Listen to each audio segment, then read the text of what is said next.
Today I'm sharing some basics of B2B marketing strategies. The most common ones including the traditional leads-based B2B and the account-based marketing or ABM, as well as the product-led growth for SaaS companies. So let's start with traditional B2B marketing, which is leads-based. So unlike consumer-facing businesses, B2B companies take a relatively much longer time to acquire customers, and leads is an essential step towards customer acquisition. And similar to all other businesses, B2B companies should also analyze the buyer's journey from awareness, interest, engagement to opportunity and customers. B2B buyer's journey is a lot more complex compared with consumer-facing businesses.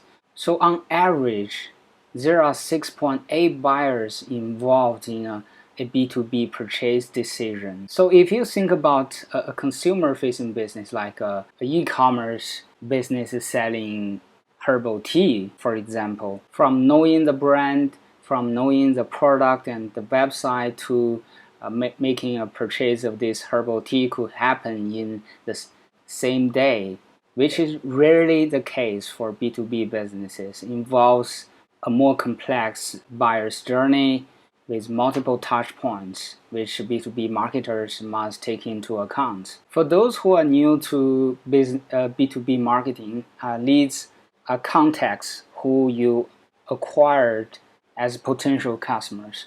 And according to Forrester, the leads to sales conversion is roughly about 1%. So on average, for every 100 leads you acquire, only one becomes your customer. And this chart illustrates a typical B2B operation from leads generation, where the raw leads are captured, through marketing automation and nurturing campaigns. B2B marketers can further identify leads that could really become a customer of the business, which is MQL, Marketing Qualified Leads. And these MQL are further filtered to nurturing campaigns and engagement to identify the intent. So a sales qualified lead can be identified and passed through to the sales pipeline. This is why the traditional B2B marketing is leads-based. In a quick summary, a typical B2B operation starts with a buyer journey planning, in which you should identify different touch points, not just your own websites, but also other channels like the search engine or social media, email, and other channels. You should also identify the situations and scenarios that trigger the relevant pain points of the buyer that your product could potentially solve the problem and add value. And we'll see an example in a second. Leads generation is a very important part of the B2B operations. The inbound marketing or content marketing and SEO are very common tactics. Any company can start, but it really depends on the complex of your product or service, as well as the deal size. You should pick up different tactics. Let's say if your product is priced under $10, targeting a country like Singapore with relatively small, inbound marketing may not be worth the effort. Any company can start inbound marketing, content marketing, or SEO, but in the long term, it's actually quite time and cost consuming. After acquiring the leads nurturing campaign should be designed and implemented, and you will most likely need a marketing platform to enable you to do the leads scoring so that your CRM system can clearly identify the customer life cycles. It's a simple contact, or it's a MQL or SQL, or opportunity, or it's an existing customer. So marketing automation is an essential part of the whole operation. On the bottom of the funnel, sales pipeline and customer retention and expansion are necessary operations for B2B businesses. So these are just a quick illustration of B2B operation. If you're interested in any topic, and you could conduct further research to identify detailed strategies and tactics. Let's take a look at a customer journey map. This is from Columbia.com, and each B2B business could have very different customer journey mapping, but this gives you an idea of what a customer journey map look like. In general, it often includes customer activities, customer goals, the touch points, the experience, your business goal, and the KPI, as well as organization activities and who's responsible. I've listed some of the tactics that are very common in B2B marketing. Like for generating awareness, you can use research report, free ebook, white paper, checklist, or some expert content. You can pause the video to take a look at other tactics displayed here. I'm not going into each one of them. Now we have covered the basics of a traditional leads-based B2B marketing activities and operations and some tactics. So how does it compare with account-based marketing, or ABM? First of all, what is ABM? This is a description from HubSpot. Account-based marketing is a focused growth strategy in which marketing and sales collaborate to create personalized buying experience for a mutually identified set of high-value accounts. A critical difference between ABM and leads-based marketing is the collaboration between marketing and sales. We'll cover more in a second. ABM has gained a lot of traction during the past years, but could they deliver better performance for B2B companies compared with leads-based marketing? The answer is yes, and ABM can boost B2B performance across different customer life cycles. I know you're not convinced. Let's take a look at some statistics. 87% of B2B marketers surveyed by ITSMA reported their ABM initiatives outperform their other marketing investments in terms of return on investment. 91% of companies using ABM increase their average deal size, and 25 reporting an increase of 50%. 86% of marketers report improved win rates with ABM. 70% increase in number of opportunities created via ABM, and 208% increase in revenue witnessed by companies using ABM. 60% of companies report at least a 10% increase in revenue in year one of their ABM program.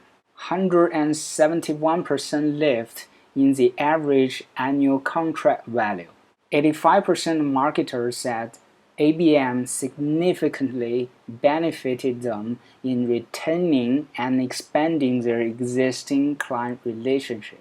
And 2020 has been a significant shift in the focus of ABM programs towards client retention, with 75% now using ABM for customer marketing compared to 38% in 2019.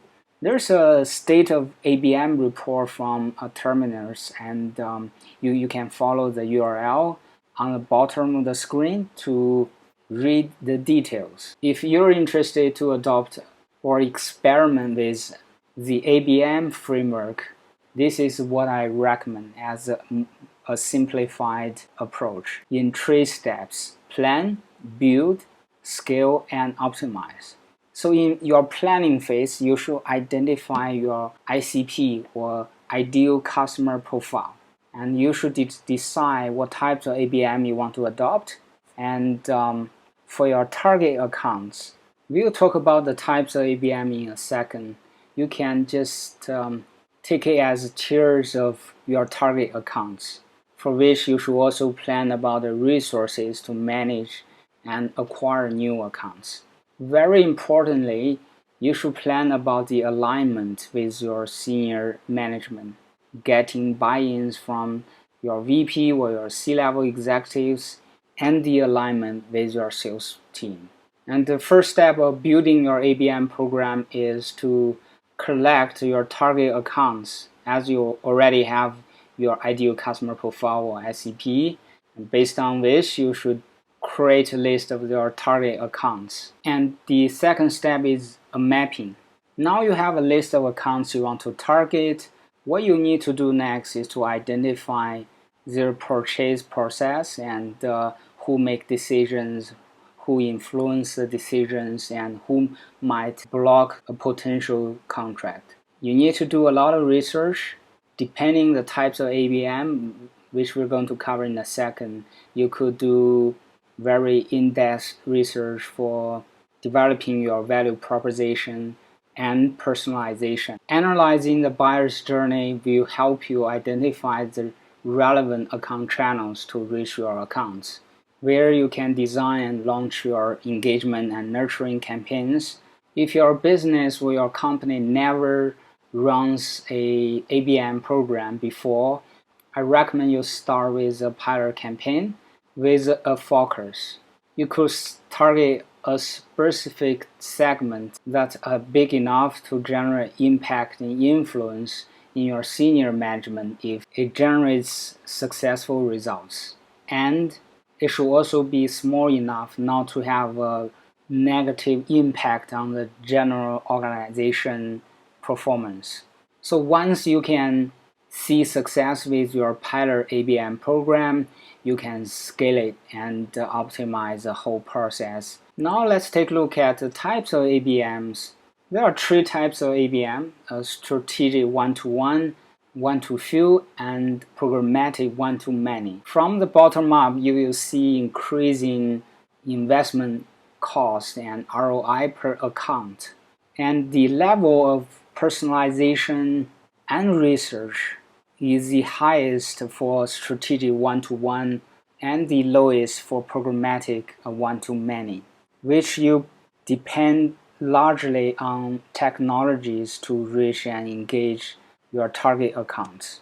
There are a lot of factors that you should consider before you decide which type of ABM you want to adopt. In general, the deal size, your resources, the complexity of your product, your business strategic objective all matter. So usually the one-to-one tier involves very large deal size, like hundreds of thousands or even millions of dollars per deal. And the programmatic one-to-many have much lower deal size. Could be hundreds, could be thousands. The reality is most companies, or about 2/3 of companies, adopt one type of ABM. And about less than 1/3 of B2B companies adopted 2 or 3 types of ABM program. I'd recommend you follow a blended approach to adopt 2 or 3 types of ABM, as it could potentially deliver much better ROI. Now let's take a look at product-led growth, or PLG. This is very popular growth strategy for SaaS companies such as Dropbox, Zoom, Twilio, Shopify. As you can also find this in Slack's S1 filing. Many organizations adopt Slack initially as part of their self-service go-to-market approach. Organic growth is generated as users realize the benefits of Slack. This gives you a sense of what product-led growth is. Many software or SaaS companies have witnessed and experienced the huge value from product-led growth. Before we proceed, let's take a look at the traditional leads-based B2B marketing, in which an essential part is to further identify the raw leads as marketing qualified leads and sales qualified leads. In comparison, in product-led growth, MQL and SQL are not measured. Instead, product-led growth measures product qualified leads. So what are product qualified leads, or PQL? PQL are potential customers who have used the product and taken actions, signifying a strong likelihood of becoming a paying customer. This is a description of PQL from HubSpot, and this is my author version of that description, which is my own favorite. PQL are potential customers who have experienced the meaningful value of a core product feature and taken actions reaching the wow moment and signifying a strong likelihood of becoming a paying customer. So in product-led growth, the essential part of PQL, experiencing the meaningful value and the wow moment. You might be wondering why PQL, not MQL or SQL. There's research as shared by Jason Lemkin, CEO of Sastra. MQL can close at rates of up to 5%. In other words, 5% of MQL becomes customers. But for PQL, the close rate is about 25 to 30%. That is a huge difference. This is a customer lifecycle map by Abtrinsic, and you can see where the PQL makes a key difference. Right after the visitors sign up or starts the free trial. So in PLG, the number of sign-ups or the trials are not that important, but the number of PQL is crucial. As it's crucial, it's very important that you identify the PQL. The PQL is linked to one or more than one of specific behaviors of your users on your product. The chart shows a very strict definition of what qualifies as a PQL. It matches your ICP, and they have shown buying intent, and most importantly, they have experienced the product value. Experiencing the product value is a bit tricky description, as some products have very different features, and which one should you identify as a key PQL behavior. I'm not going into details today, but as a general guideline, what you should do is interviews and product analytics. For interviews, you should be very well prepared. If you've never done it before, you probably should do some research and find out how you can do it properly. What you want to find out are their pain points and the situations leading to their pain points. What kind of solutions they are considering, if they have adopted a certain product, what kind of features they like, what they didn't like, and what features they want but not available. You want to segment the interviewee to new users, active customers, trained customers. Depending on the life cycle you're trying to target, you want to interview different audience of the target group. You should probably write an interview script and compare the scripts of different interviewees until you see some pattern. It's more on the qualitative research side, and you shouldn't ignore the quantitative research, which is from your product analytics. And you should compare the two to identify the behaviors that you could possibly target and boost or drive towards, so that once it happens, the users of converting to a paid customer will be significantly increased. There are a lot of things to do for product-led growth operation. In general, I found this very important. Segmentation, experiments. You should probably do most of your operation in experiments and integrate the learning into this process, which you and your team will benefit a lot in the long term. Onboarding is very, very important part of the product-led growth.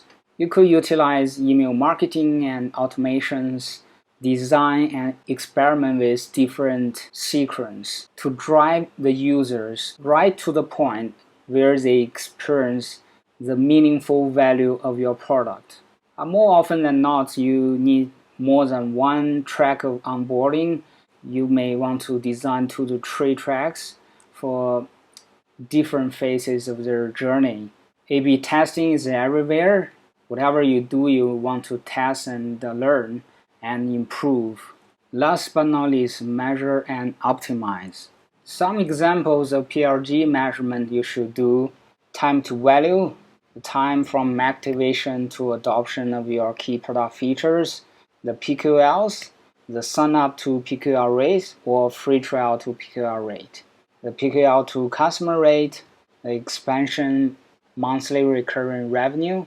ProfitWell recommends at least 30% of your revenue should be expansion revenue. You could check out ProfitWell if you run a SaaS company or subscription based.